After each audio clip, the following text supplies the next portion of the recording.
sebanyak mana yang mungkin. Ada persoalan, ada yang hadir pada tahun ini.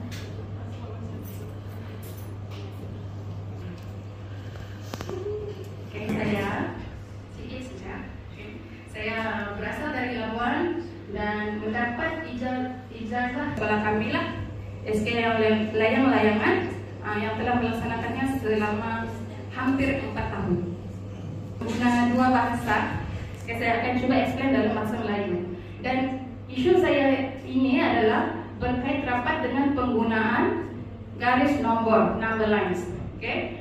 Seperti yang kita tahu, tahun 1 ini baru diperkenalkan dengan number lines. Jadi most of them tidak tahu makna, tidak tahu cara menggunakan number lines tersebut, dan melalui number lines tersebut mereka kurang mahir membuat penambahan dan juga kurang mahir membina ayat matematik berdasarkan number line tersebut. Jadi topik addition under theme number and operation, suggested time is 60 minutes lah, 2 masa. Itu add within 100 and the learning standards objective. Okay, learning objective yang saya pilih ada 2, yaitu add at least 3 of any 2 numbers within. Saya bahagikan kepada 3 bahagian lah, macam biasa. Set interaksi, aktiviti ada 3 aktiviti lah. Okay, aktiviti yang pertama ni saya bagi dalam masa 15 minit, dan ini idea ini saya ambil dalam mobil itu sendiri. Iaitu kalau dalam mobil guru disarankan untuk menggunakan ataupun membina kotak nombor yang besar, yang mana murid akan melompat di atas kotak-kotak tersebut. Tapi di sekolah saya, kami ada satu teaching aids atau bahan maujud, yaitu tapak darulan. Tahu kan yang snack yang leather yang mana kita paling dadu. Kalau kita jumpa tapak kita naik, kalau kita jumpa snack kita turun. Jadi saya bawa benda tu tulis number kat tadi itu. Okay, dia pilih. For example, dia pilih number 3 and 6. Jadi murid itu akan berdiri di nomor 3 dan rakan-rakan yang lain pun akan sama-sama mengira 6. And then sampai number 6 tu, saya akan minta murid tengok di lantai tu, di tapak tu, mereka berdiri dalam kotak nomor berapa. Dalam kes ni adalah nomor 9 lah. Jadi kita tahu 3 plus 6 is equal to 9. Next. 1, 2, 3, 4, 5, 6, 7, 8. So what is the answer? N plus 8. Inilah contoh yang saya buat. S plus 8 is equal to 6. Dan seterusnya. Itu dengan number lines. Okay, saya akan lukis di papan putih from 1 to 10. Jadi macam tadi soalannya 3 and 6 kan. Jadi saya bulatkan number 3, saya akan buat lompat 6 kali sampai dia pergi ke nomor 6. Daripada di situ kita boleh tunjukkan apakah berkaitan aktiviti tadi dengan number lines. Dan di situ juga saya terus terapkan cara menulis ayat matematik, yaitu 3 plus 6 is equal to 9. Dan saya ulang aktiviti itu beberapa kali. Murid-murid lain akan pilih another set of number sebanyak macam contohnya dalam 15 minit itu boleh buat dalam 10 number. Dia akan buat ulang-ulang benda tu lah. Jadi benda tu murid akan seronok dan dapat mengaitkannya dengan penambahan. Sebelum tu saya bahagikan mereka kepada beberapa kumpulan. Macam di sekolah saya, kami ada banyak tapak snack and leather itu ada banyak. Jadi saya bahagikan murid kepada 5 kumpulan yang mengikut tahap pencapaian yang berbeza. Murid yang rendah, sederhana dan juga yang baguslah. Jadi untuk kumpulan yang pertama tu saya bagi yang basic saja. Dia menggunakan dadu yang satu dadu dan menggunakan dadu yang solid number lah 1 until 6. Kumpulan yang kedua, saya gunakan dadu yang berbeza yang menggunakan dot. Kumpulan yang ketiga, saya guna nombor juga solid number tapi saya gunakan 2 dadu. Jadi nombor tu banyaklah. Misalnya lah sama juga yang keempat, gunakan dadu yang titik dot tu guna 2 nombor.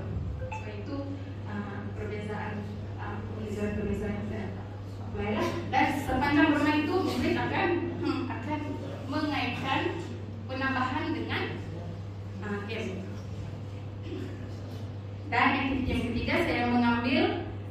biasalah akan buat latihan worksheet yang saya ambil daripada mobbing.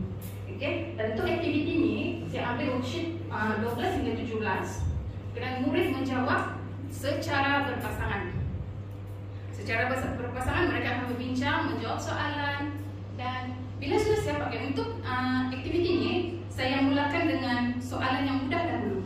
Okay, sebenarnya saya suka dalam mobbing itu sebab soalan yang disediakan dia semakin susah. Kalau untuk topik ni lah, dia bagi 12 until 17 itu soalan tu semakin susah. Jadi untuk mula-mula saya bagi soalan yang mudah dahulu. Bila sudah siap, orang akan minta lagi soalan yang semakin susah. Jadi pada masa yang sama kita sebagai guru kita boleh kenal pastilah mana yang boleh buat, mana yang tidak boleh. Okay, selepas itu macam biasa kita akan buat perbincangan bersama guru dan murid. Dan ini contoh gambarnya lah, jadi sama-sama aktiviti dan contoh worksheet yang telah dibuat oleh murid saya. Dan untuk bahagian penutup, macam tadi saya sudah kenal pasti mana murid yang bagus, mana murid yang agak lemah. Jadi saya bagi satu worksheet, simple saja, tidak payah yang banyak sangat, mungkin dalam 3-4 soalan saja. Murid yang senang ni dia akan membantu murid yang sudah mencapai ini akan membantu murid yang agak lemah. Ini kita panggil sebagai teacher's buddy lah, yang mana murid yang boleh tadi itu kita anggap dia sebagai enrichment activity ataupun aktiviti pengayaan. Jadi dia mengajar, dia semakin pandai. Dan murid yang lemah tu kita anggap dia sebagai aktiviti pemulihan. Jadi bila diajar dia boleh mencapai objektif yang disasarkan. Sebab kita dah buat aktiviti pemulihan kan.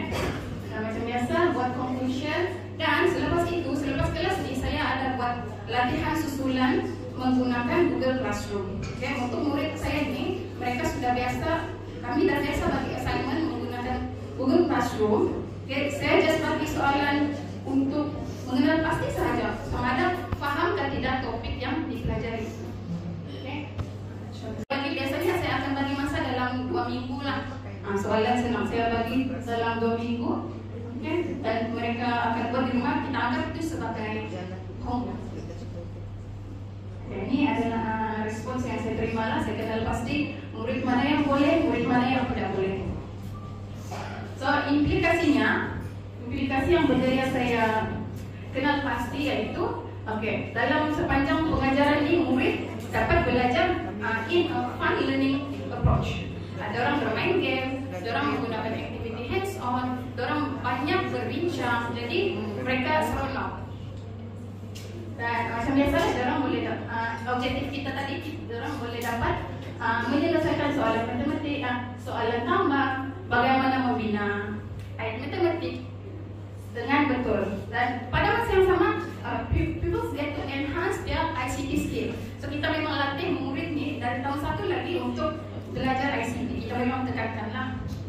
Dan macam biasalah, people more likely to participate in class discussion, develop critical thinking and retain information. Benda ini berlaku semasa aktiviti perkumpulan, semasa aktiviti PWOK tadi, murid saling berkongsi pendapat, cara menjawab soalan begitu. Jadi benda ini berlaku. Dan itu sahaja perkongsian saya pada petang ini. Saya harap perkongsian